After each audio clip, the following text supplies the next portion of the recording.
ne me glace et le soleil me menace. Créateur des étoiles, mon secours est en toi. Si mes larmes ruissellent et que mon pas chancelle, Créateur de la terre,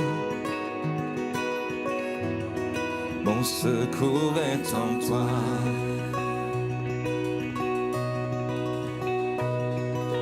Je lève les yeux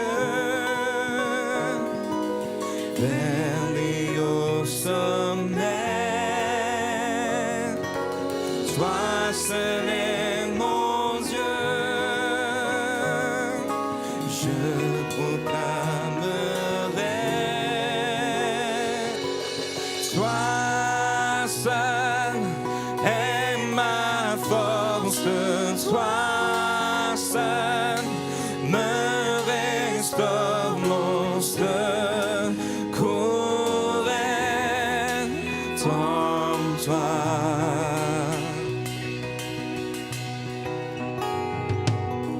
Toujours tu me portes, jamais tu ne dors, mon secours est en toi. C'est lui qui a tout accompli. C'est lui qui est notre roc, c'est lui qui est notre forteresse, c'est lui qui est notre libérateur, notre sauveur, notre consolateur, notre abri. C'est Jésus le Fils du Dieu vivant, celui qui règne, celui qui est ressuscité, celui qui te donne la vie maintenant, celui qui t'a restauré. C'est lui qu'on adore, c'est vers lui qu'on chante, c'est vers lui qu'on se tourne. Il a tout accompli à la croix et maintenant ensemble on va partager la Sainte Seine. C'est le moment où on se souvient de ce que Christ a accompli. Parce que si on est là, si on peut chanter ça, si on peut dire qu'on est les enfants de Dieu, c'est parce que Jésus s'est donné lui-même à la croix.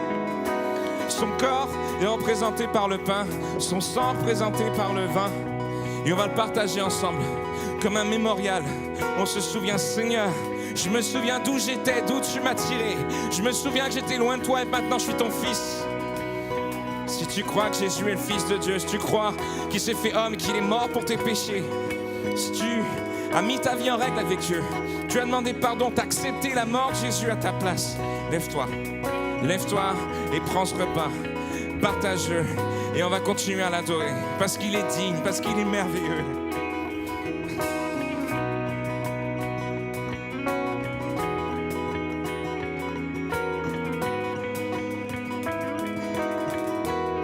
Si la peur m'envahit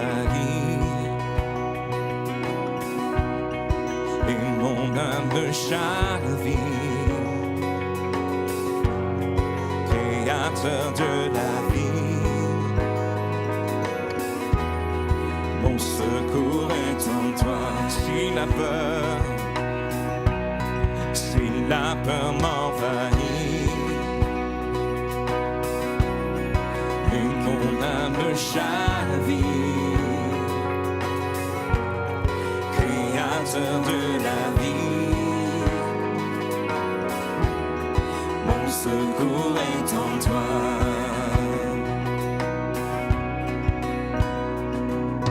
Je lève les yeux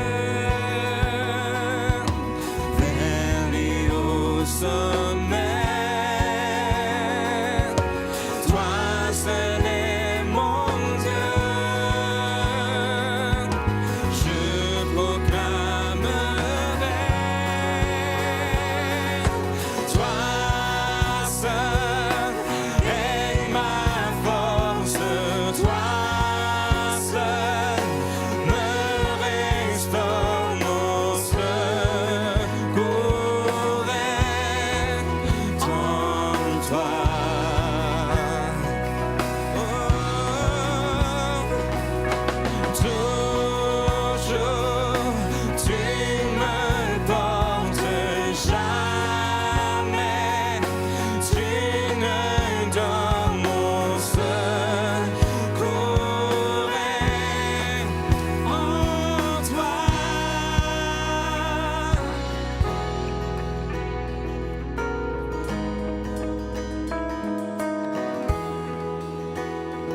toi, mon espoir, ton chemin, mon destin, ton salut, mon refuge, tout est en toi, ta victoire, mon espoir, ton chemin, mon destin, ton salut, mon refuge, tout est en toi.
Tout est en toi, Seigneur.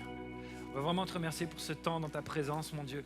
Merci parce que tu changes, parce que tu transformes, tu ne nous laisses pas comme on est, Seigneur. Merci parce que pendant ce temps qu'on a devant toi, Seigneur, tu vas nous aider à recevoir, à transmettre ta parole. Et merci pour la puissante action du Saint-Esprit dans ce moment même où je parle. Dans le nom de Jésus. Amen. Amen. Bonjour. J'espère que vous allez bien. Je veux dire bonjour à toutes les personnes qui nous joignent maintenant sur Internet. Très heureux d'être avec vous, même si on ne vous voit pas. On a le même Dieu. Et il parle dans nos cœurs. Il est là chez vous. Il est là ici. Et toutes les personnes qui sont ici pour la première fois, c'est la première fois que vous venez à MLK, on a aussi une pensée pour vous. Vraiment que Dieu vous bénisse. Dieu, cette semaine, m'a vraiment interpellé avec une phrase. Il y a quelque chose qui m'a frappé. Et il n'y a pas besoin des fois que ce soit une grande phrase. Il n'y a que 3 mots dedans, 3-4 mots dedans. Et ça m'a retourné en fait. C'est juste quelques mots qui chamboulent toute ta vie. Ça vous est déjà arrivé? Non, ça ne vous est pas arrivé. Je suis tout seul peut-être, c'est pas grave. Vous avez le droit de communiquer avec moi. Ces mots, c'est demain se prépare aujourd'hui. Demain se prépare aujourd'hui. Regardez cette photo, je suis tombé dessus en cherchant, puis j'ai pas fait exprès de tomber dessus, mais quand je l'ai vu, je dis celle-là, je la lâche pas. Regardez cet enfant. Il est dans son petit avion, il est habillé comme un aviateur. Il a le bonnet, il a le casque, il a les lunettes, il a tout d'un aviateur. Et ce qui est beau, c'est on voit derrière, en arrière-plan, le vrai avion qu'un jour, peut-être, il est en train de rêver à ce moment-là de conduire. Et si j'imagine, je me dis, est-ce qu'il est en train d'imaginer toute la formation, tout ce qu'il va avoir besoin pour un jour pouvoir conduire ce grand avion? Est-ce qu'il est déjà en train de prendre conscience de peut-être la peur qu'il aura lors du premier vol? Peut-être qu'il est déjà en train d'imaginer, je ne sais pas s'il en a conscience, mais comment ça sera la confiance qu'il aura au bout de 1000 vols. L'exigence et la vigilance qui seront nécessaires à chacun des vols entre le premier et le millième et même pour les autres après. Est-ce qu'il peut déjà avoir une sensation de ce que c'est que de voler, d'être entre la terre et le ciel et de planer comme ça et de se déplacer? Ça doit être extraordinaire et peut-être qu'il est déjà en train d'imaginer ça. Je ne sais pas s'il est en train d'imaginer les turbulences. Quand tu traverses un orage et que c'est toi, tout le monde est en train de crier, d'espérer que tu vas bien gérer, que tu es là. Je ne sais pas s'il en a conscience. Vous avez déjà passé des turbulences en avion? Qui a déjà vécu ça? On s'en rappelle, hein? On s'en rappelle. On a du mal à imaginer ce que c'est jusqu'au moment où, quand tu es dedans, là, tu sais, c'est ça que ça fait. Et tu t'en rappelles très, très bien après. Et imaginons qu'il reste dans cette caisse aménagée en petit avion toute sa vie. Il va au moins avoir 2 problèmes. Il y en a peut-être plein d'autres, hein, mais moi j'en ai pris 2. La première chose, c'est qu'il ne va jamais apprendre à conduire un vrai avion. C'est d'une logique implacable ce que je vous dis cet après-midi. La deuxième chose, c'est qu'il va avoir mal aux jambes. Ce qui risque d'être un peu grand. Mais même si ça nous fait sourire un petit peu, tu sais, quand ton rêve est inaccessible, ça te coupe les jambes. Quand tu es trop grand dans un rêve qui finalement ne se réalise pas, et ça te coupe complètement les jambes, et tu n'as même plus le goût de faire rien du tout, simplement parce que tu dis, mais de toute façon, ça ne sert à rien. Et j'aimerais qu'on puisse fermer les yeux un instant, parce qu'en fait, on est un petit peu comme cet enfant. Et la question que je vous pose, c'est, quel est cet avion? On ferme les yeux un instant, imaginez, c'est vous cet enfant. Et j'aimerais que vous pensiez à, que représente cet avion pour vous? Peut-être que vous avez envie de rencontrer ce Dieu dont on parle autour de vous. Vous êtes intéressé, vous voulez vraiment rencontrer ce Dieu-là. Vous ne voulez pas passer l'éternité loin de lui, vous voulez le rencontrer maintenant. Et vous venez pour ça. Peut-être que cet avion, c'est de construire un foyer, un couple en bonne santé. Et c'est ça, cet avion. Et peu importe ce que c'est peut-être de lancer une entreprise ou de vous épanouir, de servir Dieu dans la sphère dans laquelle vous êtes. Peu importe quel est ce rêve, cet avion. Mais une chose est certaine, tu ne peux pas avoir un rêve comme ça et pas te préparer pour ce rêve. Tu ne peux pas avoir un rêve comme ça et ne pas commencer à travailler pour protéger ce rêve. Et j'ai trouvé un verset dans la Bible qui dit ceci. C'est dans Éphésiens, chapitre 5, versets 14 et 16. Il est écrit « Réveille-toi !» Pardon. « Ô toi qui dors, relève-toi d'entre les morts. Le Christ fera lever sa lumière sur toi. Veillez donc avec soin à votre manière de vivre. Ne vous comportez pas comme des insensés, mais comme des gens sensés. » C'est-à-dire savoir dans quel temps on est. C'est vraiment de ce sens-là que le Saint-Esprit parle, en tout cas la Bible parle dans la Bible. Mettez à profit les occasions qui se présentent à vous. Peut-être que vous avez dans votre Bible racheté le temps. J'ai mis cette version-là, je trouve qu'on arrive mieux à saisir. Vraiment, mets à profit les occasions qui se présentent à toi, car nous vivons des jours mauvais. Amen. Ces deux mots que j'ai mis, deux expressions que j'ai mis en gras, sont les deux points qu'on va voir aujourd'hui. Comment je vais faire pour être prêt pour le moment clé? Comment est-ce que je vais préparer demain, aujourd'hui? Eh bien, première chose, il faut que je me réveille aujourd'hui. Réveille-toi aujourd'hui. Il y a des gens qui passent leur temps à rêver. Et ils se mettent jamais au travail par rapport à ça. Ça reste simplement un rêve. Ils ne laissent jamais Dieu travailler leur cœur. Il y a des endroits, ils savent qu'ils doivent les changer. Il y a des points sur lesquels ils savent que Dieu leur a dit, il faut que tu changes. Ça peut être dans une prédication, un message qui les a interpellés et d'un seul coup ils disent, oh, ça c'est pour moi. Ça peut être quand ils lisent la Bible, d'un seul coup, tu dis, oh Dieu, tu es en train de me parler. Ou alors que tu es en train de faire quelque chose. Cette petite voix du Saint-Esprit qui, à un moment donné, te dit, tu devrais faire comme ça. Tu devrais réagir de cette manière-là. Tu ne devrais pas réagir de cette manière-là aussi. Souvent, le Saint-Esprit dit ça aussi. Et alors que tu as conscience que Dieu est en train de te parler, eh ben, tu dis, oh, ça c'est une parole de Dieu. Mais jamais tu la saisis pour toi. Jamais tu la prends pour toi. Et les personnes, leur avion, c'est ce qu'ils rêvent, c'est leur foyer, leur couple. Ils rêvent, Seigneur, et tout ça. Et c'est un bon rêve, c'est magnifique, c'est super. Seulement, il y a des choses que Dieu te demande de changer et tu dis, non mais pour l'instant, moi je suis tout seul, c'est bon. J'arrive à vivre avec ce truc-là, il n'y a pas de problème. Et tu dis, mais quand je serai en couple, je changerai.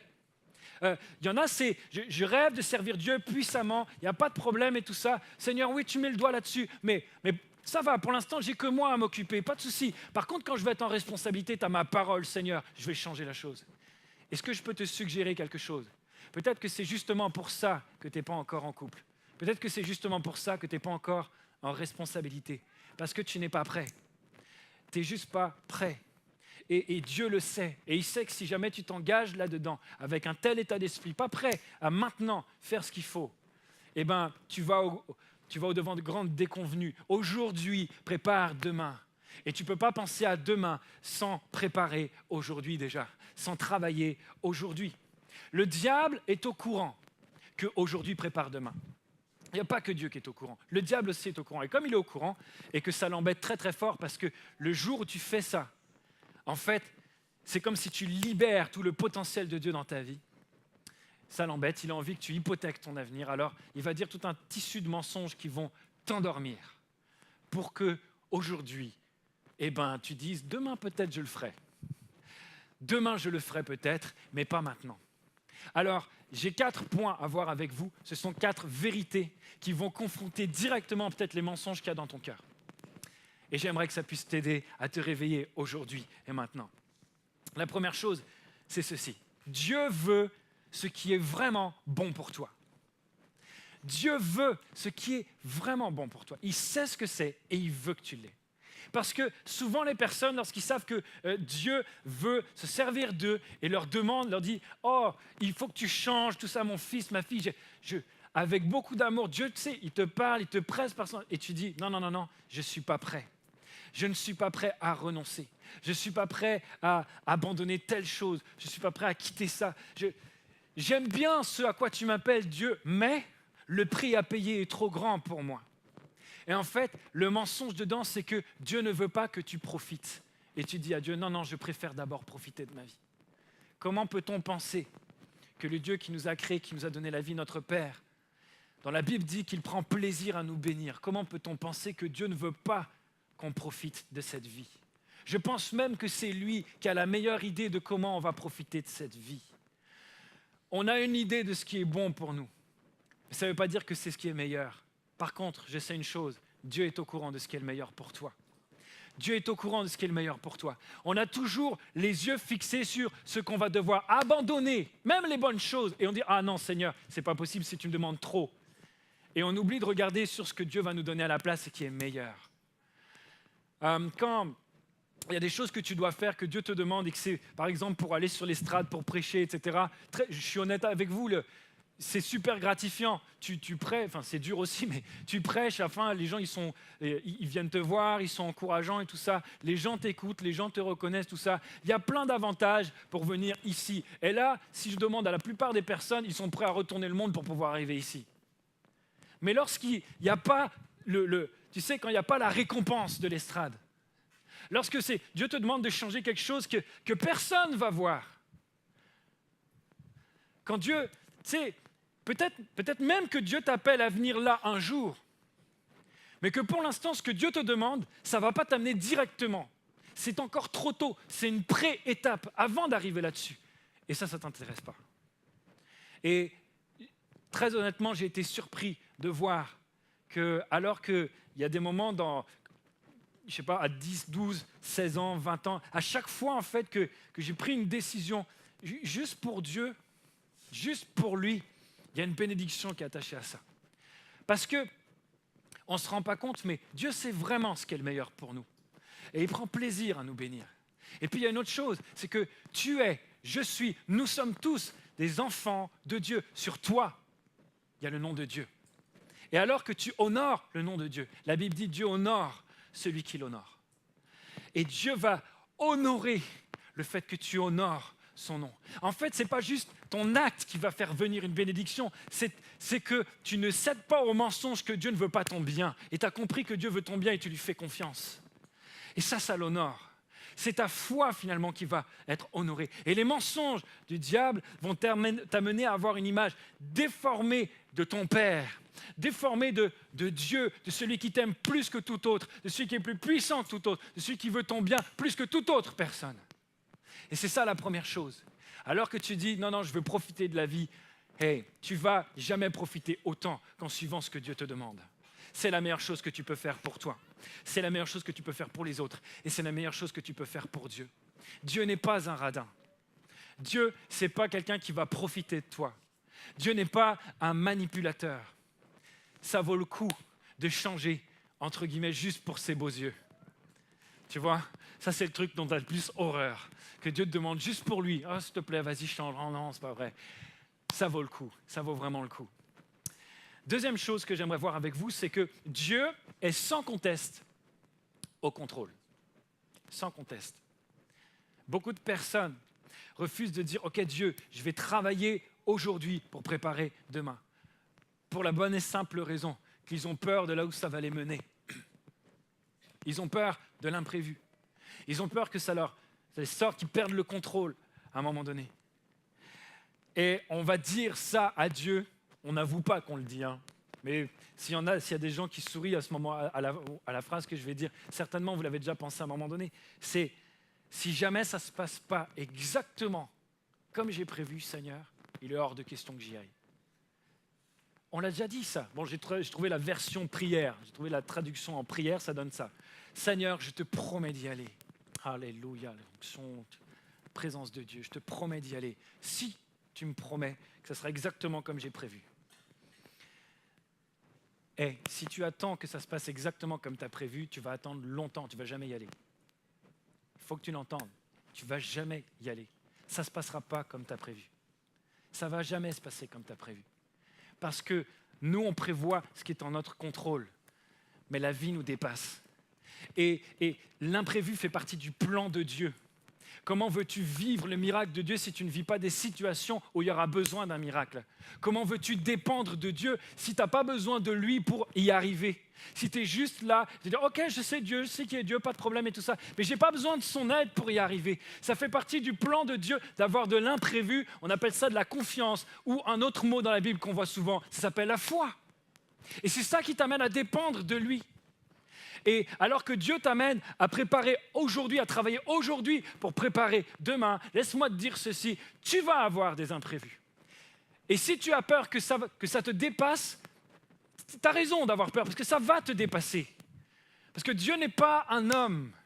Parce que Dieu n'est pas puissant comme un homme. Parce que tu ne peux pas mettre Dieu dans une boîte, même si cette boîte a la forme de MLK2, et même de MLK3, et même de la plus grande église du monde. Tu ne pourras jamais mettre Dieu dans une boîte. Il y a quelque chose que tu dois saisir, c'est le fait que Dieu est vraiment au contrôle et que tu ne connaîtras pas ce qu'il va faire pour toi, tu ne connaîtras pas ce qu'il va prévoir pour toi, tu ne connaîtras pas quel pas il va y avoir sur ton chemin, etc. Et peut-être même que tu as peur que, parce que je vais servir Dieu, je vais avoir des embûches, etc. Il y a le diable, il va s'acharner contre moi et tout ça, mais il faut que tu arrêtes de focaliser sur les choses que tu ne connais pas et que tu ne maîtrises pas alors que tu connais ton Dieu.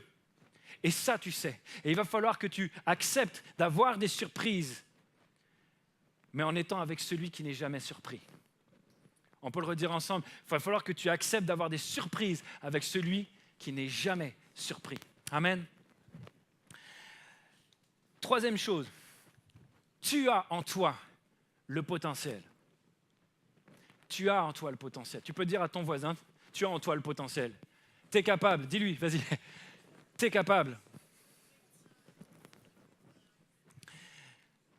Combien de personnes, alors que Dieu les challenge, dit « Hey, travaille aujourd'hui, ça va préparer demain », ils disent « Mais non, ça ne vaut même pas la peine, de toute façon, moi, j'y arriverai pas. J'en suis pas capable. » Combien de personnes abandonnent avant même d'avoir essayé? Ça vous énerve quand vous donnez à manger à un petit qui dit « Non, j'aime pas ». Je dis « Comment tu sais, tu n'as jamais goûté ?» Non, mais tu fais exactement la même chose avec ta propre vie. Et les conséquences, ce n'est pas juste s'il va manger des épinards ou pas. Là, il s'agit de ta vie. Il s'agit peut-être même de ton couple. Il s'agit peut-être même de ce que Dieu veut faire de toi.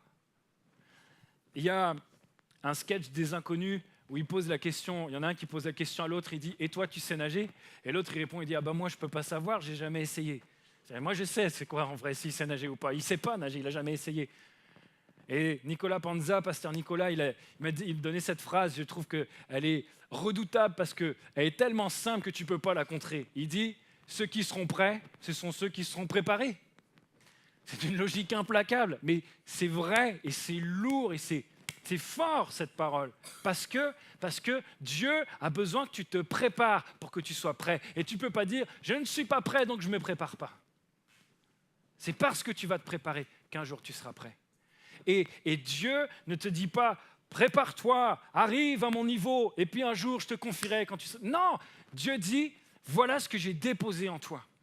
Et tu vas me laisser prendre la place qu'il faut dans ton cœur et dans ta vie. Tu vas me laisser te donner la capacité, tu vas me laisser t'équiper, tu vas me laisser te façonner afin que tu sois capable de faire face aux rêves que je te donne. Parce que la réalité, c'est quoi? C'est que c'est Dieu qui t'a créé. C'est Dieu qui t'a voulu. C'est Dieu qui t'a donné la vie. Et c'est lui qui t'a donné le rêve. Et il ne s'est pas trompé. Quand tu dis « je ne suis pas capable », tu es en train d'écouter plus ce qui est autour de toi. Je ne sais pas pour quelle raison, peut-être tu as une mauvaise estime de toi. Peut-être que les gens autour de toi t'ont toujours dit ceci. Et à force que beaucoup de monde te le dise, tu commences à croire que tu n'es pas capable. Et même si c'est des gens qui comptent pour toi, qui sont proches de toi, c'est devenu normal, c'est la norme. Mais de toute façon, moi, j'arriverai à rien. Et On est dans un monde où les gens ils jouent des coudes pour essayer de s'en sortir, quitte à abaisser les autres. Et en fait, ça n'a rien à voir avec toi. Et le diable, il se frotte les mains avec ça, parce qu'il fait ça à tout le monde. Et en gros, il y a plein de dégâts avec cette pensée-là. Et les dégâts, lui, il aime bien, parce que c'est nous qui souffrons. La réalité, c'est que Dieu ne joue pas avec toi. Tu as en toi le potentiel. C'est ce que Dieu t'a donné, ce que Dieu a mis en toi. Et c'est toute la partie que lui met, qui vient de Dieu. C'est ta partie et la partie de Dieu ensemble. Quatrième chose, c'est maintenant le moment. Ça, je te le dis parce que le mensonge qui vient souvent dans le cœur, c'est bon, tu as le temps. C'est bon, il n'y a pas de problème. Vas-y. On n'est pas pressé non plus. Tu sais, il y a... Ma chérie, écoute ça. Ça va te faire plaisir. Je sais pas. En fait, quand Delphine me demande des fois, chérie, est-ce que tu peux refaire ça, s'il te plaît? Et que c'est l'émission de foot anglais sur SFR Sport, je ne fais pas de pub, hein, c'est bien. Et qu'elle me dit, chérie, s'il te plaît, il faudrait que tu fasses ça, il faudrait que tu amènes ça, etc. Je fais, J'ai entendu. J'ai répondu, je sais que c'est à moi que c'est adressé. Je ne suis pas bête, j'ai compris ce qu'elle m'a demandé. Et j'ai dit, oui, je le ferai. C'est ça que ça veut dire, d'accord? Oui, je le ferai. Mais je n'ai pas précisé le temps. D'ici quelques années, il est possible que j'amorce un mouvement qui se déplace vers les chaussettes que je dois remettre. Bon. Non, je ne vais pas...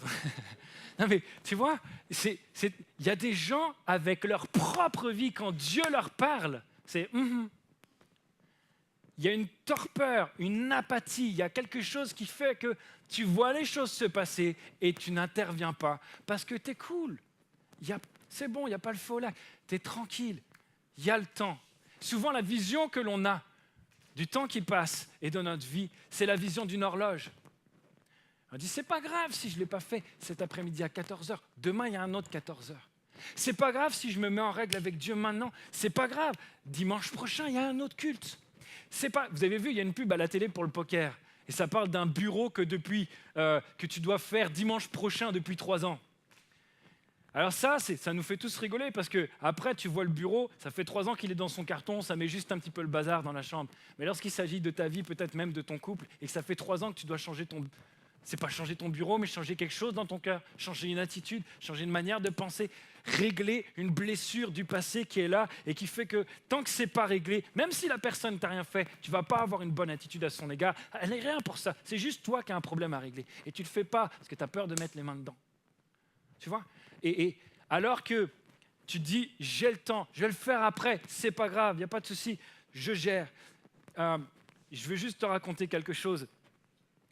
La semaine dernière, j'ai eu un coup de téléphone de Delphine. Elle me dit, va chercher tel frère, un frère de cette église. Et il me dit, son meilleur ami a appelé sa femme. Elle est aux urgences, elle est en réanimation. Je dis, ah bon, et tout ça. Et il m'appelle plus tard, il est 22h. Il me dit, est-ce que tu peux venir avec moi? Donc je vais avec lui, il me raconte. Dans la journée, elle s'est sentie mal, sa femme. Et là, elle est entre la vie et la mort. Elle est en réanimation. Donc on va là-bas, on traverse Paris. Et puis on commence à prier. On prend du temps pour prier. C'est de pire en pire. Les organes, un à un, sont contaminés. Et j'ai appris beaucoup de choses par rapport à Dieu dans ce moment-là, jusqu'au moment où on nous dit que la situation est stabilisée. Et il commence à faire des soins, etc. Et tout. Et je dis, waouh, c'est quand même dingue. Bon, du coup, je suis rentré à la maison et le lendemain matin, j'ai eu un coup de téléphone du frère. Et il est en larmes, il m'apprend qu'elle est morte. Et je crois qu'elle est à l'église. J'espère de tout mon cœur qu'elle est sauvée, qu'elle est au ciel. J'aimerais te dire ceci, tu ne sais pas, on ne sait pas, je ne sais pas de quoi demain sera fait. La Bible nous dit dans les Proverbes, ne te vante pas de ce que tu vas faire demain, parce que tu ne sais même pas ce qui va se passer aujourd'hui. Tu ne sais même pas de quoi aujourd'hui sera fait. On considère souvent ça comme une horloge, le temps qui passe, etc., je le disais tout à l'heure. Mais est-ce qu'on pourrait le considérer comme un sablier? Là aussi, il y a du temps qui passe, sauf qu'il y a un nombre de grains de sable qui sont limités. Et je ne sais pas du tout combien de grains de sable il reste pour toi. Et toi non plus, tu ne sais pas pour toi. Je ne sais pas combien de grains de sable il reste pour moi. Mais par contre, il y a quelque chose que je vais faire, que je vais m'efforcer de faire. C'est que chaque grain de sable, je vais le mettre à profit. Je veux préparer le grain de sable suivant avec celui que j'aime maintenant. Je veux vraiment gérer chaque moment. C'est important. C'est quelque chose qu'on doit réaliser ensemble. Il y a une phrase du pasteur Stephen Furtick qui est dans l'église Elevation Church à Charlotte, aux États-Unis, qui m'a beaucoup marqué. Il a dit ceci, il dit « Ce que tu fais aujourd'hui et la manière dont tu le fais, ça va déterminer ce que Dieu va te confier après. » L'état d'esprit dans lequel tu vas faire les choses et ce que tu... Pas juste « Ah, j'ai compris que... » mais tu le fais, tu rentres dedans, vraiment, tu le fais. Ça va déterminer ce que Dieu va pouvoir te confier après. Des fois, on peste après Dieu parce qu'on dit « Ah, il ne fait pas avancer les choses, il prend trop de temps. » Et on dit « Ah, il faut vraiment faire de la patience avec Dieu, etc. » Mais c'est lui qui est vraiment patient avec nous parce que c'est nous qui prenons trop de temps pour faire les choses aussi. Je crois que je parle à quelqu'un, je n'ai pas dit ça dans les autres cultes, certainement peut-être ça te parle maintenant. J'aimerais dire une dernière chose dans cette partie-là, réveille-toi aujourd'hui, c'est que l'inaction n'est pas bonne. Avant, on utilisait la technique de la jachère pour prendre soin des champs dans l'agriculture. On coupait les parcelles en 3, il y avait une parcelle qui, tous les 3 ans, avait 1 an au repos. Ça permettait de reposer la terre, etc. Mais ce n'est pas une bonne technique pour gérer ton cœur et gérer ta vie. Parce que quand tu fais... Déjà, il y en a qui ont déjà leur jardin. Il y en a qui ont un jardin peut-être. Quand tu dois tondre ton jardin, ça c'est vraiment un exemple sur lequel tu dis non, mais je vais le faire demain. Je vais le faire la semaine prochaine. Ça fait 3 semaines que tu dis que tu vas le faire la semaine prochaine, mais c'est ça que tu dis parce que tu sais que tu en as pour un bout de temps. Et quand enfin tu as tondu ta pelouse, nous les gars, on est comme ça, pardon, mesdames, mais vous allez reconnaître un petit peu les héros que vous avez à la maison. Quand enfin tu as tondu la pelouse, tu es tellement fier de toi que tu vas prendre ta chaise, tu vas prendre un coup à boire, tu te mets en plein milieu de ta pelouse pour bien qu'on voit que tu avais bien fait ton travail, pour bien observer ton exploit, tu as tondu la pelouse. Et même s'il pleut, tu n'en as rien à faire. Tu dis, ah, quelle belle pelouse quand même. Hein. Chérie, t'en penses quoi? Tous les réseaux sociaux sont en train de cramer juste parce que tu as mis... Tout le monde doit savoir que tu as tondu ta pelouse. Mais si tu attends longtemps, plus c'est dur de tondre ta pelouse.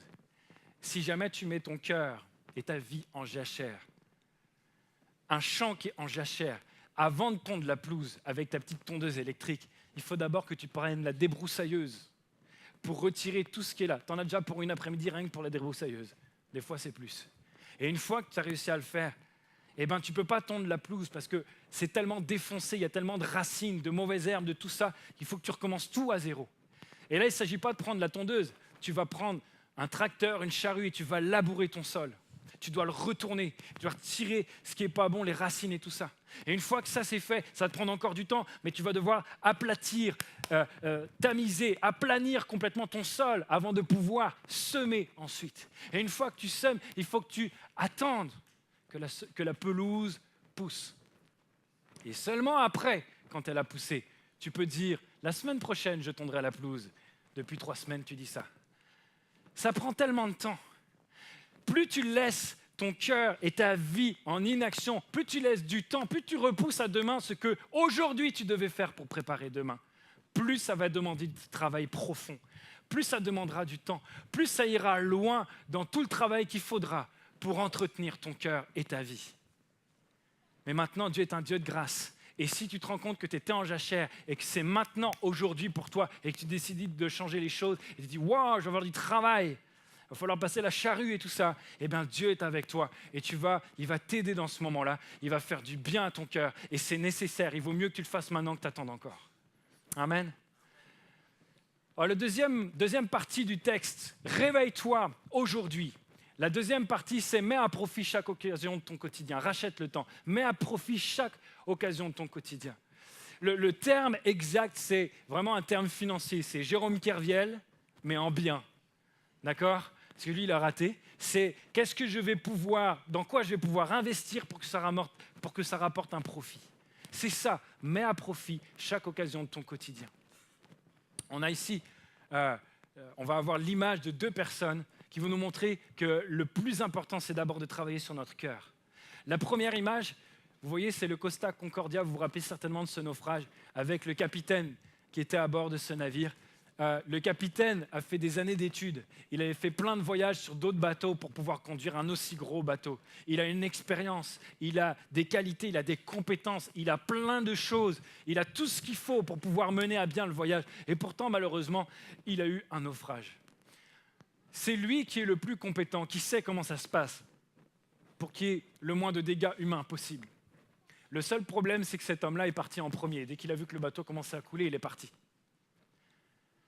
Et j'ai regardé en cherchant cette photo, il était condamné à 16 ans de prison. Voici le deuxième homme. C'est celui qui a fait atterrir, il y a quelques temps de cela aussi, 2-3 ans, je crois un peu plus même, un avion sur l'Hudson River à New York. Il a percuté des oiseaux, ça a ralenti complètement, fait chuter la puissance de son réacteur. Et il n'avait plus assez de puissance pour réélever l'avion au-dessus des gratte-ciel de New York et revenir sur l'aéroport. Donc il a dû improviser. Et grâce aussi à toutes ses compétences, à toutes les années de vol qu'il a eues et toute la théorie, toute la formation qu'il a eue, il a bien réalisé un amérissage en urgence. Et aucune des personnes n'a été sauvée alors que c'était dans l'eau à 2 ou 3 degrés, il y avait même de la glace sur les côtés. Les autres, il y en a qui sont morts dans le Costa Concordia alors que c'était la Méditerranée. Là, c'est de l'eau qui vous paralyse en quelques minutes et personne n'est mort. La différence, c'est que lui, il est sorti en dernier. Entre les deux personnes sont aussi bien qualifiées. Ce qui a fait la différence, c'est leur état de cœur. Et c'est la même chose pour toi. C'est la même chose pour toi. Dieu n'est pas juste intéressé de ce que tu es capable de faire ou de ce que tu vas avoir comme compétence pour lui. Il est intéressé de ton cœur. Combien de personnes servent Dieu avec un zèle amer? C'est-à-dire, ils sont capables d'être les premiers arrivés, les dernières parties. Ils vont se rendre indispensables. Ils sont même capables de prendre soin des gens. Ils sont capables d'être consciencieux. Et c'est formidable. On ne peut pas nier les qualités indéniables qu'ils ont. Mais leur cœur est mal disposé et ça donne du mauvais fruit. Et ils peuvent faire une œuvre de division, des mauvaises, ils peuvent vraiment saper complètement en arrière. Derrière toutes leurs bonnes œuvres, leur cœur va commencer à détruire, à ravager, à faire un mauvais travail derrière tout ça. La Bible en parle. La Bible en parle du zèle amer. Il y a même 3 chapitres de la Bible dans Corinthiens qui parlent spécialement de ça parce que l'église de Corinthe avait tous les dons qu'il fallait, toutes les compétences qu'il fallait. Il y avait des miracles, il y avait des prophéties, il y avait tout ce que vous voulez au niveau des dons de l'esprit. Mais ils avaient oublié le cœur de Dieu. Ils avaient complètement oublié ça. C'est pour ça que 12, 13 et 14, c'est la voie par excellence pour utiliser tout ça, c'est l'amour. Et tu peux faire tous les œuvres, si tu n'as pas l'amour, tu n'es rien. En fait, Dieu ne veut pas juste te donner des choses. Il veut d'abord que tu comprennes son cœur et que progressivement, que son cœur te soit imprégné et que tu deviennes à l'image de Christ. Parce que lorsqu'il va te confier des choses, tu sauras quoi en faire. Tu sauras quoi en faire. Voilà, il y avait marqué Amen à cet endroit-là. C'était le moment où vous deviez dire « Ah, c'est bien » et tout ça. Quand j'étais petit, je me suis rappelé de ça en préparant ce message.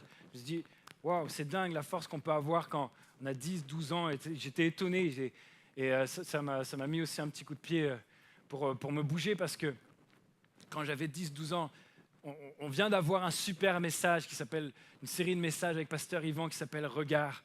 Et Job, dans cette prédication, vous avez vu, il a dit à un moment donné, j'ai fait un pacte avec mes yeux, afin que je ne trébuche pas et tout ça. J'ai fait ça quand j'étais petit et je ne voulais pas que mes regards se posent sur quelque chose que je ne devais pas regarder. Tu sais, des fois, tu es dans le bus, etc., tu regardes, il y a une publicité provocante. Et en fait, au moment où je détournais mes regards avant que ça devienne un regard intentionnel, avant que je veuille regarder, que la convoitise ait commencé à être suscitée. Et j'ai fait ça pendant des années. Et je suis impressionné de comment Dieu a honoré ma foi et mon désir d'aimer Dieu. Je pense connaître mieux Dieu qu'à l'époque. Mais j'avais vraiment ce désir d'honorer Dieu. Et j'avais aussi, au niveau de mes pensées, comme fait un pacte aussi avec Dieu, je dis, Seigneur, permets pas que je commence à dire n'importe quoi. La Bible a dit qu'il ne faut pas insulter, qu'il ne faut pas traiter son frère même de racat, d'imbécile, etc. Et je dis, Seigneur, moi, je veux t'honorer. Et tu sais, quand à ce moment-là, tu es en train de faire cette prière, la présence de Dieu est dans ta voiture, ou peu importe, à l'époque, je n'avais pas de voiture, j'étais trop jeune, tu es en train de jouer au foot ou je ne sais pas quoi. Et là, d'un seul coup, il y a un gars, il fait quelque chose qu'il n'aurait pas dû. Et là, tu fais, espèce de Seigneur, merci de changer mon cœur. C'est passé à ça. Et en fait, je me rappelle qu'à cette période-là, vraiment, j'étais impressionné. Je dis, waouh, je ne me faisais jamais avoir. J'étais toujours suffisamment vigilant pour aujourd'hui préparer demain. Pour travailler aujourd'hui pour préparer demain. On est dans un monde qui ne nous influence pas dans ce sens-là. Franchement, il y a des fois où... C'est pour ça que je dis ça me met un petit coup de pied parce que... Il y a des fois où j'ai plus ce réflexe-là. Il y a des fois où, dans mes pensées, dans mon regard, et des fois je me fais avoir par rapport à ça. Et quand je vois ce message qui dit « Aujourd'hui, prépare demain », j'ai pleuré cette semaine. J'ai pleuré cette semaine. Mais c'est pour, je sais que c'est bon pour moi, je sais que c'est bon pour les gens autour de moi. Alléluia. Ce que tu es va déterminer ce que tu vas faire. C'est pour ça que tu dois prendre soin de ton cœur. La Bible dit, car ton cœur, plus que toute autre chose, c'est de là que viennent les sources de la vie. Ce que tu es va déterminer ce que tu vas dire, ce que tu vas faire. Ça vient de ton cœur, toutes ces choses-là. Alors veille dessus, s'il te plaît. Et la deuxième chose, pour mettre à profit chaque occasion, c'est transforme chaque pas en opportunité. Tu ne peux pas atteindre l'objectif sans emprunter le chemin qui mène à cet objectif. Le problème, c'est comme on l'a vu tout à l'heure, ce chemin est plein d'imprévus et il y en aura forcément. Comment tu fais pour faire face à ces imprévus? Chaque chose qui vient et qui te déstabilise, chaque gravier qui est là, chaque ornière, chaque panneau publicitaire qui est sur le côté qui dit « Ah, il y a un meilleur chemin, il y a quelque chose qui est mieux », alors que tu es en train de marcher et d'un seul coup, tu vois une super belle femme qui passe, des jambes interminables et tout ça, et tu es comme ça, tu viens hypnotiser, tu prends un autre chemin, tu dis « Oh, c'est formidable ici ». Tu es en train de marcher, il y a des pièces, des billets, oh, mais c'est formidable. Peu importe, chaque pas que tu fais, l'imprévu qui vient à chaque pas, peu importe. Ce qui importe, c'est comment tu vas réagir à ça. Et en fait, à chaque épreuve, à chaque fois où ta foi est challengée, à chaque fois où tu as le choix de dire « Oh, c'est quand même dur la vie de chrétien » et le choix de dire « Waouh, Seigneur, avec toi, je vais encore triompher. Avec toi, je vais encore montrer au diable qu'il ne m'aura pas. Il est encore en train de dépenser un piège et c'est encore un piège. Il va repartir bredouille en disant « Ah, ça ne marche pas sur lui encore. » Ça va dépendre de ça. Comment tu réagis, comment tu gères l'imprévu, ce qui ne se passe pas comme tu as voulu. Chaque partie est importante. Il n'y a pas que quand tu arrives au bout que c'est important. Dieu va prendre soin de chaque partie. C'est pour ça, ce n'est pas juste l'objectif qui est important pour Dieu, le chemin est important. Et Dieu utilise chaque pas pour sa gloire. Ça vous arrive déjà, moi je me le dis souvent, ah bah tiens, si j'avais fait ça il y a 6 ans, il y a 7 ans, aujourd'hui je le ferais différemment. Vous avez déjà dit ça? Vous repensez à une situation précise et tout ça, je dis, oh, quand même, bon, j'étais gentil, mais bon, j'ai un peu fait n'importe quoi. Maintenant, je serais bien meilleur pour le faire. Pourquoi tu es bien meilleur pour le faire? Parce qu'entre-temps, il y a eu des pas. Parce qu'entre-temps, tu as appris. Parce qu'entre-temps, lorsque tu étais coincé, qu'il y avait ces imprévus, il y a quelqu'un qui t'a donné un conseil. Parce qu'entre-temps, tu as essayé et tu as réussi. Et maintenant, tu sais que ça marche. Parce qu'entre-temps, tu as essayé et tu t'es complètement planté. Mais tu sais que comme ça ne marche pas. Et ton expérience, cette expérience-là n'est pas marquée dans ton CV. Mais cette expérience-là, c'est ton école. C'est comme ça que Dieu te forme. Et Dieu, il en a besoin. C'est comme ça qu'aujourd'hui prépare demain. C'est aussi comme ça qu'aujourd'hui prépare demain. La question, c'est, face à chaque pas et chaque imprévu que tu as, tu vas dire, oh Dieu, qu'est-ce que je vais pouvoir prendre de cette situation? Qu'est-ce que je vais pouvoir mettre à profit? Que ça aille dans mon sens ou pas dans mon sens, je vais prendre quelque chose de ça. Dans cette situation-là, il est hors de question que tu ne sois pas présent, mon Dieu. Et il est hors de question que tu n'aies pas ta part de gloire, même dans cette situation-là. Et c'est ça, en fait, qui va tout changer. Je me rappelle, j'avais un ami qui... cette situation s'est répétée au moins 2 ou 3 fois. J'avais un ami qui était vraiment en stress. Son avion à lui, son rêve à lui, il attendait qu'une chose, c'était de pouvoir se mettre en couple, se marier. C'était tellement un stress qu'à chaque fois qu'il avait un rendez-vous pour un café ou quelque chose comme ça, juste discuter, pour voir s'il allait construire juste une relation amoureuse ou non, si juste c'était possible, à chaque fois, peut-être pas à chaque fois, mais souvent, bien souvent, il était tellement stressé qu'il était pris de vomissement. Il avait ça. Et quand tu vois que dans les gens de ta famille, même tes petits frères, tout ça, les gens qui sont plus jeunes que toi commencent à se marier, c'est de pire en pire. C'est vraiment chaud. Et je me rappelle, une fois, on était dans la voiture avec Delphine et on téléphonait avec lui. C'est Delphine qui tenait le téléphone. Moi, je conduisais, évidemment, il me semble. Vous ne me dénoncez pas. Non, je pense que c'était vraiment ça. Avec le haut-parleur. Je ne sais même pas si c'est légal en plus, bref. Et il discute et tout ça. Et puis, je me tourne vers Delphine et c'est comme si les mensonges auxquels il ne croyait pas, enfin, il croyait depuis le départ. Tu sais, je ne sais pas si Dieu est au contrôle avec ça. Je ne sais pas si Dieu veut vraiment ce qui est bon pour moi. Et à cause de ça, il était tellement en stress. Et là, il parle et il n'y a rien à l'horizon. Rien à l'horizon. Il n'a aucune raison d'aller bien à ce moment-là, mais il va bien. Parce que pour la première fois de cet imprévu, de cette bizarrerie qu'il est encore célibataire et qu'il n'y a personne à l'horizon, pour la première fois, il en a fait une opportunité. Pour la première fois, il a commencé à confesser et il a commencé à croire vraiment qui était Dieu. Ça n'a pas déformé sa vision de Dieu. Il a dit « Waouh !» Et je me suis tourné vers Delphine et on s'est regardé, je dis « Tu vois, je ne serais pas étonné si d'ici quelques temps, il trouve quelqu'un, j'ai l'impression qu'il est prêt. Aujourd'hui, prépare demain. » Et 2 mois après, alors moi je ne savais pas, ce n'est pas une théorie, un truc que j'ai monté, mais c'est juste un ressenti. 2 mois après, il nous appelle, il nous dit « Waouh, j'ai rencontré quelqu'un et tout ça. » Aujourd'hui, ils sont mariés, ils attendent un enfant et Dieu est en train de vraiment bénir. C'était juste le moment. Il fallait qu'il change cet imprévu en opportunité. Il fallait qu'il démonte ce mensonge et dise non, je confesse que Dieu est vivant et qu'il est bon pour moi. C'est quelque chose. La vérité doit triompher, doit libérer. Il ne faut pas que tu sois coincé dans des mensonges. Je me rappelle également, c'est arrivé au moins 2 ou 3 fois dans mon entourage. 2, je suis sûr, 3 fois, je crois aussi. Juste dans mon entourage proche. Je donne un autre exemple. Un de mes amis, j'avais pas de nouvelles de lui, personne n'avait vraiment de nouvelles de lui. Malheureusement, il avait abandonné sa copine avec son enfant. Il était parti vraiment faire tout et n'importe quoi. Et je me rappelle que sur la route pour rentrer dans l'église dans laquelle j'ai passé quelques années, c'était à l'église de Brest, et j'étais sur la route et je ne sais pas pourquoi, alors que j'étais en train de conduire, j'étais en train de prier pour lui, et je disais à Delphine, je ne sais pas pourquoi, je l'ai à cœur et tout ça, je suis en train de prier tout ça, et j'arrive à l'église et je m'attends à le voir, mais il n'est pas là. C'était souvent le moment, l'été, où les anciens de cette église, on se retrouvait parce que tout le monde va voir la famille. Mais lui, il n'était pas là. J'ai passé un culte pourri. Je ne sais pas si la louange était bonne ou pas bonne, la prédication bonne ou pas bonne.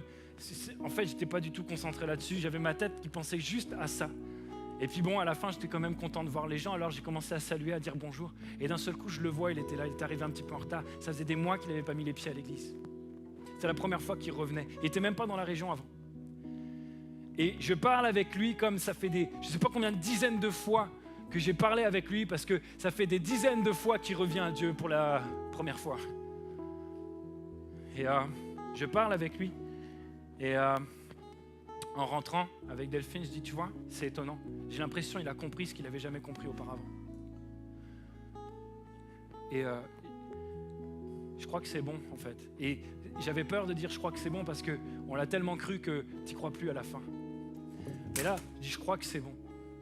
Et alors que aujourd'hui je vous parle, il est retourné avec sa copine, il est retourné avec son enfant, il s'en est occupé, il s'est marié avec elle, elle s'est convertie, elle est baptisée, ils servent le Seigneur ensemble et lui, il commence à prêcher, il va vraiment servir Dieu, il a un cœur pour Dieu. C'est quelqu'un qui avait un potentiel de folie. C'est quelqu'un, physiquement, sportivement, était au-dessus de tout le monde. Mais même, c'est quelqu'un d'intelligent. C'est quelqu'un, quand les gens étaient autour de lui, tout ça, tout de suite, il avait un formidable leadership et tout ça. Et il s'était retrouvé jusqu'à tout perdre, se retrouver dans la rue, même dans un foyer et tout ça. Et bien même là, à partir du moment où il a dit, aujourd'hui, je vais préparer demain. C'est le temps maintenant, j'arrête de remettre à plus tard. Peu importe les raisons, les mensonges, etc. Dieu choisit de te faire confiance. C'est le temps maintenant. Dieu a restauré complètement sa vie. Alléluia. va fermer les yeux ensemble.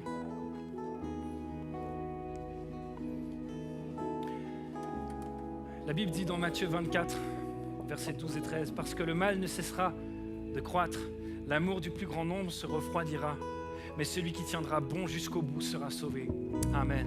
Nous n'avons pas à avoir peur du mal qui croît autour de nous, mais nous devons être conscients qu'on ne doit pas le négliger non plus. Et ça, c'est pas quand tu es tout au bout que tu dis « Ah mince, j'ai raté le coche ». Non, c'est jour après jour que tu vas préparer ton lendemain. C'est un travail jour après jour où tu dis « Hey, j'investis ce grain de sable pour Dieu. Ça va compter pour Dieu. Ça va permettre à Dieu de donner la prochaine part. Ça va me permettre d'être prêt pour le moment clé. S'il te plaît, ne sois pas négligent. S'il te plaît, ne sois pas négligent lorsque tu prépares ce rêve. Ne sois pas négligent alors que tu dois protéger ce rêve, ce que Dieu a pour toi. Aujourd'hui, prépare demain. Aujourd'hui, prépare demain. Alors qu'on a les yeux fermés, j'aimerais faire un appel en plusieurs parties. Première chose, j'aimerais vous dire, pour ceux qui sont venus ici pour la première fois, ou pour une des premières fois, vous êtes venus avec une recherche de Dieu, vous ne connaissiez pas Dieu, et vous réalisez qu'aujourd'hui prépare demain. Parce que peu importe le temps qui vous reste à vivre, vous voulez passer l'éternité après la vie sur cette terre avec Dieu. Alors, si c'est votre cas, s'il vous plaît, levez la main et gardez-la en l'air, bien haut s'il vous plaît. Alors que les mains se lèvent, maintenant je te demande à toi qui réalises que tu as été en jachère pendant des années, pour une raison ou pour une autre, tu as cru des mensonges qui ont fait que tu n'as pas bougé, alors que Dieu te demandait, et tu demandais pourquoi ça bloquait tout le temps, et tu étais en doute par rapport à Dieu. Ah, tu vois, Dieu, il n'est pas bon envers moi, il n'est pas fidèle envers moi. Tu réalises qu'en fait, c'est dans tes mains que les choses vont changer. Et alors que tu dis, je ne veux plus être en jachère, je veux maintenant préparer mon lendemain. Alors lève ta main maintenant, si c'est ton cas, et laisse-la bien en l'air, s'il te plaît. J'aimerais faire aussi un appel pour quelqu'un qui se rend compte que, alors qu'il est déjà engagé dans le rêve, il a déjà vécu une formation depuis longtemps, il est peut-être même en responsabilité dans n'importe quelle sphère de sa vie, il est déjà en responsabilité, mais il se rend compte qu'il a arrêté ce qu'il faisait avant. Et que parce qu'aujourd'hui il ne prépare plus demain, il y a un risque qu'un jour il ne tienne pas jusqu'au bout. À ce moment-là, s'il te plaît, je t'en prie, c'est le moment maintenant de lever la main. Lève la main à ta place maintenant. Et c'est le temps pour toi de dire, Dieu, je me livre totalement, comme dit ce chant qu'on va prendre maintenant. Je te prends ma vie, Seigneur. On va se lever ensemble, on se met debout, s'il vous plaît. Prends ma vie, Seigneur. Elle ne m'appartient plus, elle est à toi. Je veux te la confier. Tu es le seul qui peut vraiment, Seigneur, donner de la valeur et me faire rentrer dans la véritable vie. Seigneur, je veux te confier. Vas-y, prends mes rêves, mes projets. Alléluia. J'ai prié pour vous maintenant. Alors qu'on va chanter ce chant, Seigneur, et que des mains se sont levées, Seigneur, ces mains qui se lèvent sont un acte de foi. Et je te demande, Seigneur, maintenant d'ajouter à cet acte de foi une œuvre miraculeuse où tu révèles la vérité maintenant dans les cœurs. La vérité qui a été masquée longtemps par des mensonges, Seigneur, ces mensonges sont brisés maintenant dans le nom de Jésus. Et tu laisses apparaître, Seigneur, qui tu es vraiment, ta gloire, ton amour, ta fidélité et tes plans, tes projets. Je prie que tu suscites une étincelle de foi maintenant dans les cœurs. Alors que je suis en train de parler, alors qu'on est en train de prier, de tourner nos cœurs vers toi, Seigneur, tu fais une œuvre miraculeuse et Saint-Esprit, tu es en train de faire qu'à partir d'aujourd'hui, demain ne sera plus pareil. Demain ne sera plus pareil. Je veux le dire prophétiquement pour quelqu'un qui n'osait même plus penser que demain sera plus pareil. C'est en train de dire de toute façon demain ce sera pareil et les jours se suivent et ce sera toujours la même chose. Laisse-moi te dire de la part de Dieu maintenant, demain ne sera plus pareil. Est-ce que tu peux le confesser avec moi? Dis-le, demain ne sera plus pareil. Parce qu'aujourd'hui, je prépare demain. Alléluia Jésus. On chante ensemble.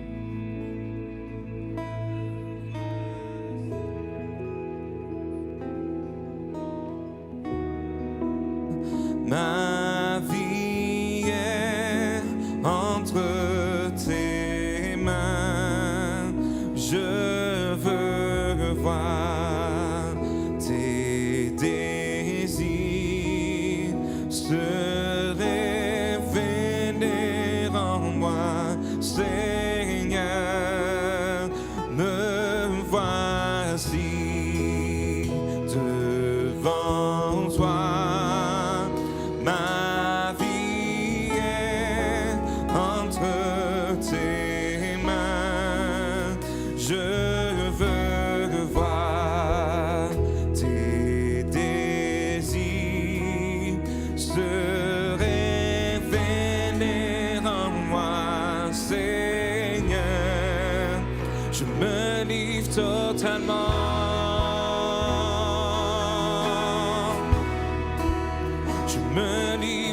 totalement.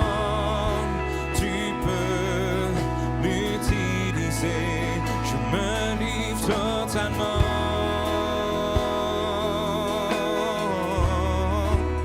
Je me livre totalement. Tu peux m'utiliser. Prends mon cœur, prends ma vie comme un sacrifice vivant. Tous mes rêves, mes projets, je les place entre tes mains. Je me livre totalement.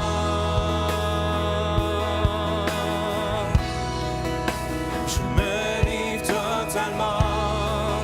Tu peux m'utiliser. Je me livre totalement.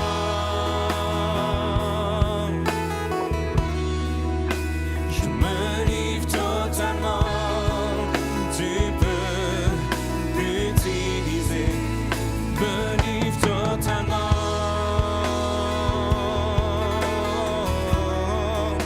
Je me livre totalement. Tu peux m'utiliser. Je me livre totalement. Oh, je me livre totalement. Tu peux m'utiliser.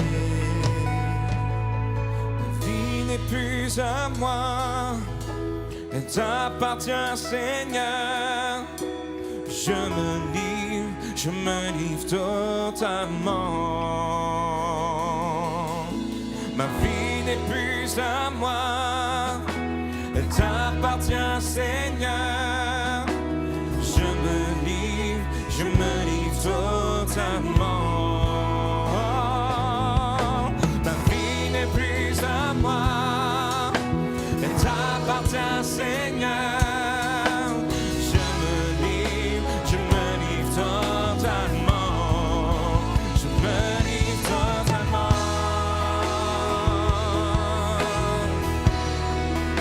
Je me livre totalement. Tu peux l'utiliser.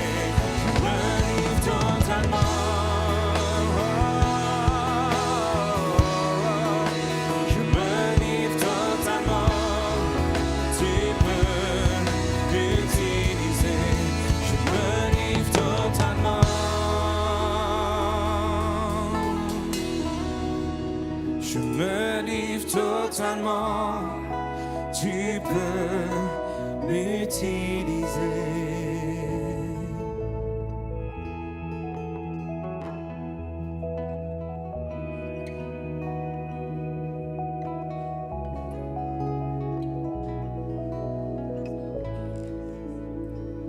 Bonjour, j'espère que vous allez bien, que le message vous a fait du bien, vous a reboosté par rapport à vos vies. Bonjour aussi à ceux qui nous suivent par internet. Est-ce qu'il y a des personnes qui nous rendent visite pour la première fois à cette heure-ci encore dans l'église? Est-ce que vous voulez bien lever la main pour qu'on vous accueille, qu'on vous identifie? Bienvenue mademoiselle, bienvenue, bonjour, soyez les bienvenus. Il y a un point information dans le hall, si vous avez besoin d'informations sur l'église, surtout n'hésitez pas. Les annonces de la semaine. Alors, d'abord, ça s'adresse à vous, messieurs. Il y a encore un dernier petit moment à passer. Je vous invite vraiment à aller à l'étage, rencontrer les hommes de MLK, passer un petit moment ensemble pour voir aussi quels sont les projets que vous pouvez réaliser pour l'Église, les uns avec les autres. Donc, c'est au premier étage, porte ouverte pour les messieurs. Nous sommes aussi la première semaine du mois d'octobre et nous avons l'habitude à MLK, les premières semaines, de prier ensemble du lundi au vendredi, se retrouver ici à 19h. Donc si vous avez des sujets de prière, venez, on vous encourage vraiment à venir. Choisissez un soir ou venez tous les soirs, ça dépend de vos disponibilités. Et si vraiment vous ne pouvez pas, vous pouvez nous laisser vos sujets de prière sur des petites cartes que vous trouverez aussi au point information et on priera pour vous. Mais j'espère que vous pourrez venir. L'autre annonce, c'est pour vous donner rendez-vous aussi pour notre rendez-vous hebdomadaire, les jeudis Vie de l'Esprit, jeudi à 20h. Simplement vous rappeler ça. L'information suivante concerne Saint-Martin, vous savez, avec les ouragans qu'il y a eu dans les îles ces derniers temps. Donc il y a une action de soutien qui sera donc samedi 7 octobre, une après-midi Moufka. Ça concerne la danse sportive. Et si vous voulez participer, vous pouvez vous inscrire au point information via le site. C'est vraiment pour soutenir. L'activité est gratuite. Simplement, ce qu'on vous demande, c'est d'apporter peut-être des denrées non périssables ou des choses en tout cas qui peuvent leur servir là-bas, puisqu'il y a une collecte également qui est organisée, ou de faire un don si vous le pouvez. Donc c'est samedi 7 octobre à 10h ici. Le dimanche 8, opération mission. Comme tous les mois, le pasteur Paul Calzada a une réunion avec les personnes qui sont intéressées par la mission pour voir quels projets en fait peuvent s'établir avec MLK. Donc dimanche 8 octobre prochain à 11h. La prochaine annonce concerne les 16-25 ans. Et je vais laisser 18-25. Oula. C'est ça, 18-25. Life. C'est ça, Life. Voilà, avec ma femme Delphine, on s'occupe des jeunes adultes et dans cette église depuis quelques années déjà. Là, c'est les 18-25 ans. En gros, c'est plutôt les étudiants. Je dis plutôt parce qu'il y a plein de situations qui sont différentes. Il y en a qui ont 22 ans qui travaillent déjà. Il y en a qui sont à 28 ans, ils sont encore en études. Donc c'est en gros pour vous donner l'âge qu'on cible à peu près, d'accord ? Si vous ne savez pas, venez voir et vous allez voir si ça vous convient ou pas. Il y a quelques années de ça, quand je suis revenu d'Afrique, je suis venu faire mes études en France. Et ma famille est à 5000 km, je peux faire absolument ce que je voulais. Et j'allais à l'église parce que j'aimais Dieu. Mais dans les moments où j'allais moins bien, où j'étais un peu moins motivé à aller à l'église, j'y allais quand même. Parce que je savais qu'après l'église, on allait au McDo. Et qu'après, on allait chez Florent Carluère, le petit frère d'Yvan. Et on allait jouer au poker. Des trucs super chrétiens, c'était génial. En fait, on passait du temps ensemble. C'est ça aussi la communion fraternelle. C'est ça, en fait, c'est pour pas que tu sois tout seul dans la foule à Paris, pour pas que tu sois tout seul dans la foule ici à MLK. Si jamais tu es dans cet âge-là, que tu viens de province, d'outre-mer, de je ne sais pas où, même de la région parisienne, mais que tu es loin de ta famille, que tu te sens un peu seul, il ne faut pas que tu te sentes seul parce que tu auras besoin de chercher de la compagnie. Et il faut absolument que tu trouves les gens de cette église qui sont de ton âge pour que tu connectes avec eux. On a tout un programme qu'on est en train de mettre en place avec toute l'équipe. Ça va vraiment être excellent. Et la semaine prochaine, après le 4e culte, on te donne rendez-vous pour que tu viennes. On a un potentiel d'au moins 150 jeunes, d'accord ? Il faut qu'il y ait du monde, vraiment. Il faut que tu viennes. Je me suis mis d'accord avec les équipes de sécurité et d'accueil. Depuis tout à l'heure, j'ai tous les noms, d'accord ? Si tu n'es pas là, je saurai. C'est pas vrai. Malheureusement, c'est pas vrai. Non, viens. Et s'il y a quelqu'un de ton âge, quelqu'un qui est intéressé, parle-en et viens avec. On va vous présenter tout ce qu'on va faire cette année. C'est vraiment important. On a toute une génération à atteindre et il ne faut pas que tu sois seul dans une église comme ça. Ça n'aurait pas de sens quand même. Ok ? Merci beaucoup et à dimanche prochain. Donc les 18-25, on compte sur vous. Hein ? Venez. Le message était assez clair. Ensuite, la dernière information que j'ai à vous donner concerne Destinée, l'école Destinée. Pour ceux qui sont inscrits, ça y est, c'est parti. Hein, ça démarre vendredi 13 octobre et samedi 14. En revanche, comme c'est les premiers cours, ça va être organisé sous forme aussi de porte ouverte. Donc pour ceux qui avaient peut-être encore envie d'y participer ou qui se demandent ce que c'est, vous avez la possibilité de venir, de voir comment ça se passe, puisque c'est porte ouverte, et de suivre même le cours sur les 2 jours. Voilà, donc c'était la dernière information que je voulais vous donner. Et je vous rappelle que vous pouvez continuer à nous suivre sur le site de l'église MLK, sur les réseaux sociaux, donc la page Facebook, YouTube et aussi sur Top Chrétien. Je vais vous souhaiter une bonne fin de journée, une bonne semaine surtout, ensoleillée dans le cœur au moins. Et je vous laisse avec le groupe de louanges Christ est ma joie. Voilà. Bon, vous êtes prêts ? Non, vous n'êtes pas prêts, vous n'êtes pas en position là. Debout, allez ! Oh, ils sont fatigués, je suis désolé.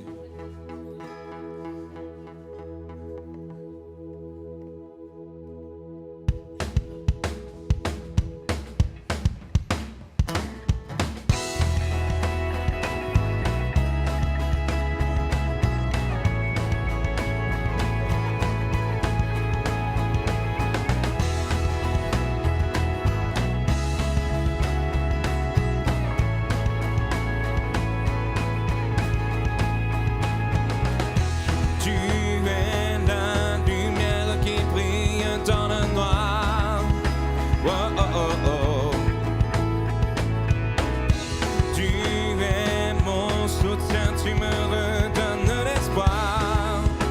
Oh, oh, oh, oh. Non, je n'aurai pas honte de proclamer de tout mon être. Je veux le déclarer. Christ est ma joie. Christ est ma joie. Je n'aurai pas peur de chanter, pas peur de crier, oh.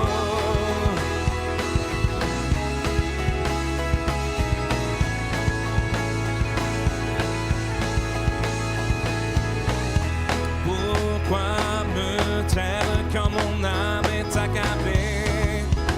Oh, oh, oh, oh. En toi j'espère, tu ne failliras jamais. Oh, oh, oh, oh.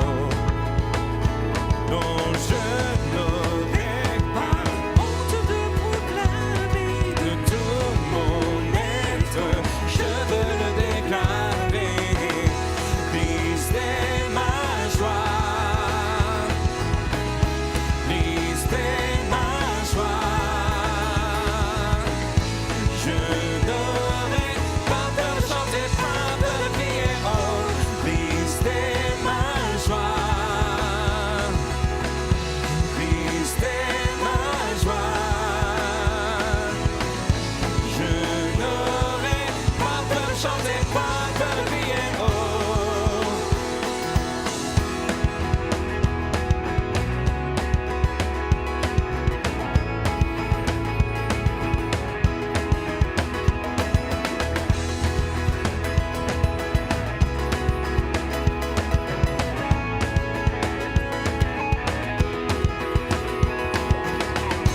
Pourquoi me taire quand mon âme est accablée?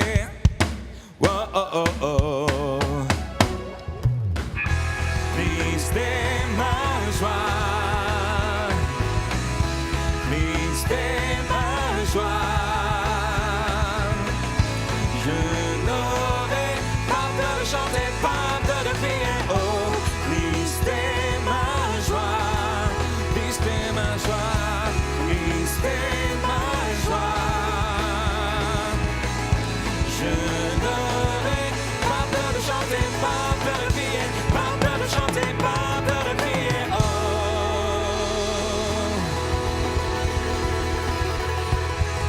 Alléluia. Son nom soit béni. Bonne semaine, excellente soirée et gardez ce que vous avez reçu aujourd'hui. Cher ami, j'espère que ce message vous a fait du bien et que Dieu vous a parlé pendant que vous regardiez cette vidéo. Vous avez décidé de vous approcher de lui, n'hésitez pas à aller plus loin. En tout cas, si vous passez en région parisienne, vous êtes le bienvenu ici à MLK à l'un de nos 5 cultes. Si vous désirez nous suivre sur églisemlk.fr, vous aurez accès à tous nos messages, également sur la chaîne YouTube ou encore sur Facebook. Vous êtes le bienvenu à chaque fois, c'est un plaisir de vous recevoir. À très bientôt j'espère. Merci.